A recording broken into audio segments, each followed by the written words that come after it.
Emosyonal ang 55 anyos na tinderang si Aling Merlita na isa sa mga nawalan ng tirahan dahil sa sunog na sumiklab sa Intramuros, Maynila kahapon.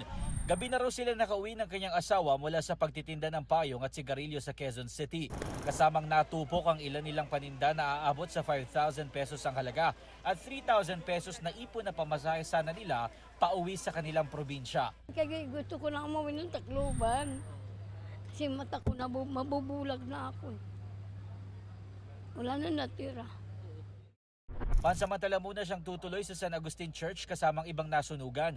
Ang karamihan naman sa mga nasunugan, dinala sa Delpan Sports Complex.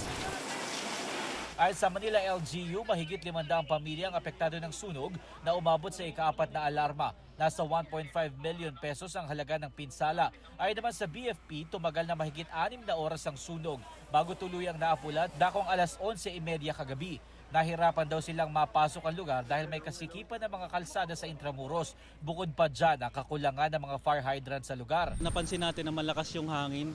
Then yung isa lang po yung fire hydrant natin dito sa area na ito. Medyo malayo na po yung, mayroon pang dalawa pero medyo malayo po siya. Wala pang impormasyon kung mayroong nasugatan o namatay dahil sa sunog. Kuyog, nahuli yung nagsunog no? Sa gitna ng pag-apula sa sunog, isang lalaki ang kinuyog ng mga residente. Siyang itinuturong nagpasimula umano ng sunog ayon sa kapitan ng Barangay 655. Base sa mga constituent ko, talagang nakita nila na isa sa mga tao dito, sinadya talaga, sinunog talaga. Lovers quarrel yan.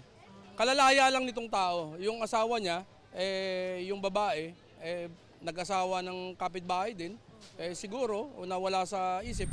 Nasa kustodiya ng Ermita Police Station ng lalaki na nakatakdang i-turn over sa BFP. Sinusubukan pa siyang makuhanan ng pahayag.